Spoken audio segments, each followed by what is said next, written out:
Hi everyone. So today we are going to just do a introduction to what post-secondary pathways is. So this is going to be just our quick table of content. So who is this content for? Understanding important terminology, the different types of students that are found in post-secondary pathways, and I'm going to also set you up for success. So welcome to your future. And honestly, regardless of your family situation or your school situation, this content is designed for the student that wants to be prepared to pursue a meaningful career, whether that's being an HVAC technician, whether that's being a welder, whether that's being an electrician, or you want to be the next president of the United States. All I ask is that you have persistence because persistence is key to understanding how your purpose shapes your opportunity. Now, what types of students benefit from this content? Honestly, everyone can benefit from this content. The reason why is because so much changes in the post secondary world so very quickly. Like policies might change, the amount of money that people talk about they got in previous years might not be the same. You might have different pathways to achieve your same dream. You just never know. And so whether you're a student doing this on your own, or if you're a parent, guardian, mentor for somebody trying to support a student going through the post-secondary or the college journey, this is for anyone. Now, I forgot to say, my name is Alexis, and I'm an experienced educator. I've taught English in high school, been a post secondary counselor, and I've done operations for a college and career access unit. So I have helped students succeed not only in college, but also in high school to meaningful careers, getting meaningful degrees, and also making sure that they got scholarship money. Now, we're going to move on to important words and their meanings. And I chose these 5 words because I needed you to understand just what exactly we're talking about, and because these might come up later. So, your post secondary path is really any aspiring career or educational path after your high school diploma or your GED has been obtained. Don't fret. Even if you're not getting a traditional high school diploma, the GED is still an option, and there are still options out there for you if you want to go to college. Now, speaking of the word college, I know most people might say, oh, she's only talking about Harvard, Princeton, Spelman, Morehouse, all of those schools that are, big name. Well, actually, no. College is an educational institution, and it offers pathways or studies. And those studies can result in a certificate, an associate's or 2 year degree, or a bachelor's degree, which is a 4 year degree. So just want to make sure that everybody understands when I say the word college, college could mean any of those 3 paths. Okay?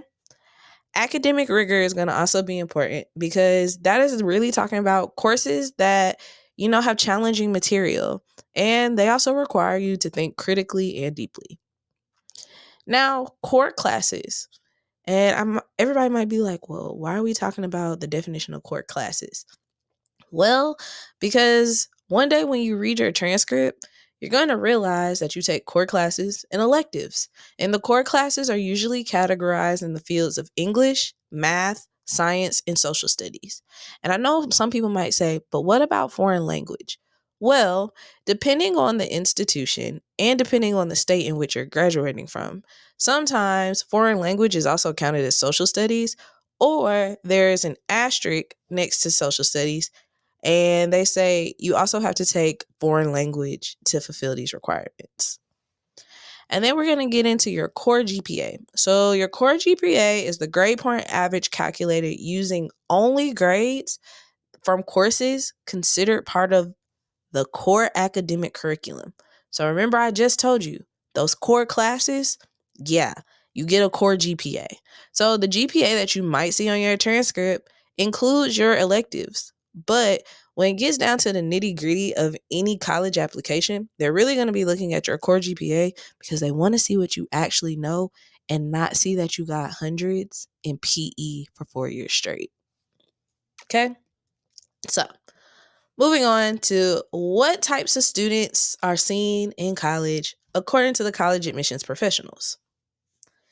Now, we have first year applicants, which most people who probably are watching this video is a first year applicant. And that is a student who is either currently in high school or has graduated from high school, but you have yet to enroll in a regular non-summer session at a college. And the reason why I say non-summer is because most time first year applicants start in the fall, which is around August. So, if you're a student that has taken dual enrollment classes, but you've never attended college full time, meaning that you have not gotten your high school diploma or your GED, you are still also considered a first year student. But at a later date, we will talk about how dual enrollment classes help. Also, for my homeschool students, you are completing your education outside of a traditional brick and mortar building. And so there are other stipulations that, schools might ask you for. But you're still considered a first year student if again, you have not received your high school diploma or your GED. Okay? And honestly, I think it's pretty cool when you're a homeschool student because the curriculum is tailored to you. But be sure that you are following the guidelines provided by the state in which you are going to get your diploma. Now, we do have other categories of students. We have non-traditional applicants, which that means you've been out of high school for more than 5 years. Veteran applicants means that you served in the military and you're trying to complete your bachelor's degree. And remember, the bachelor's degree is a 4-year program. And transfer applicant. That means that you previously enrolled somewhere else full time, meaning you took the minimum credit hours to be considered a full time student right after high school graduation. And so now you're looking to attend a different institution.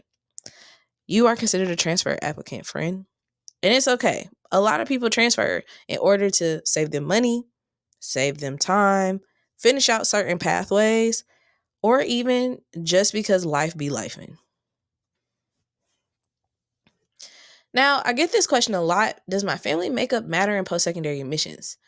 And honestly, your family makeup, meaning the structure, number of siblings, or your marital status of your parents, does not directly affect your college admissions. And the reason why I say it doesn't directly affect your college admissions is because normally on the application, they're not asking you about nobody but you. Now, when does your family makeup matter? This is when it can matter indirectly. Financial aid and need-based considerations, if you have to provide a contextual admissions review, and if you're considered a first-generation student.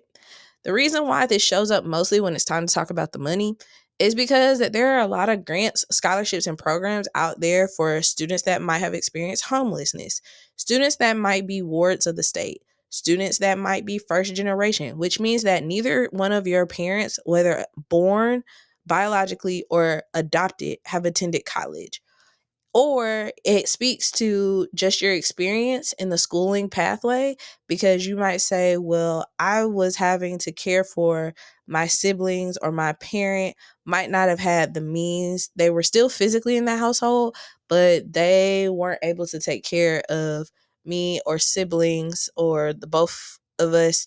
And that's important for admissions offices to know. Now we're gonna talk about what sets you up for success. And honestly, I don't want people to get nervous about this because I think about it like a pendulum. You really have to find the balance in your own post-secondary application. And also think about it like this. Your post-secondary journey begins as a multi-leg table. Now, this might be a chair in the picture, but that's okay.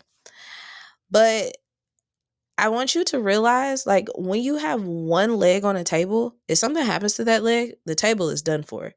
Versus when a table has multiple legs, whether one leg is too short or one leg gets, destroyed, you can normally salvage that table. And that's how I want you to think about your post-secondary journey, or your college journey, for lack of better words. It's a multi-leg table that honestly, your lived experiences might actually be able to account for some of the things that you might have experienced, whether that's testing or your academics. Now, this is what your post secondary journey looks like.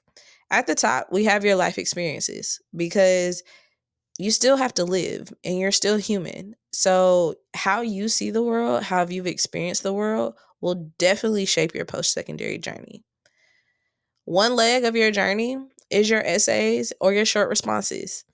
That's important because that honestly is probably the one time you not only get to brag on yourself, but you also get to say some of the things that you're passionate about, some of the things that you've experienced, or who has been supportive for you throughout your entire life or a specific time period. Your recommendations. Recommendations are not done by family members. Again, recommendations are not done by family members, but recommendations also speak to your character. They are really from an adult or a counselor that not only knows you, but also can speak to your growth. And a little later in another video, we'll talk about a brag sheet.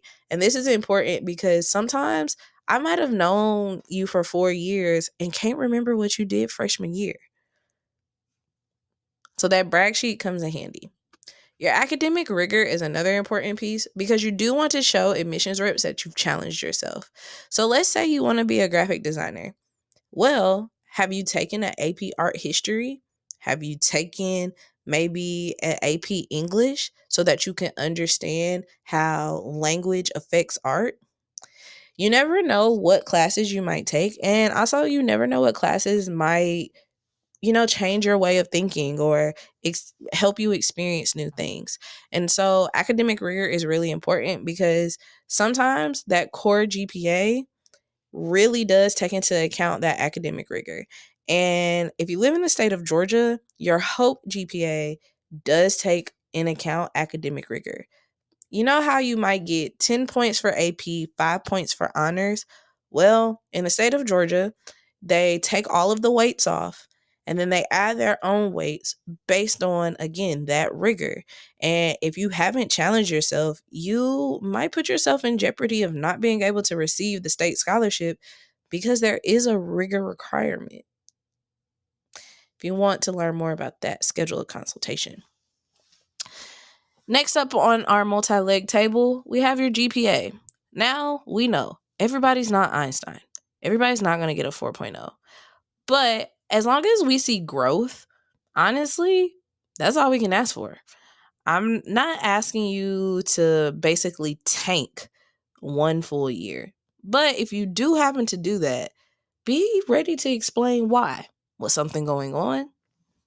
Did life happen? I know 2 classes were disrupted by COVID, and you really had to speak to, okay, what type of learner was I during the pandemic when we couldn't be in buildings? Why did my GPA shoot up maybe during COVID versus why did, other people's GPAs shoot down? You never know. And then lastly, your ACT or your SAT test score. Now, colleges don't care which one you use. They don't.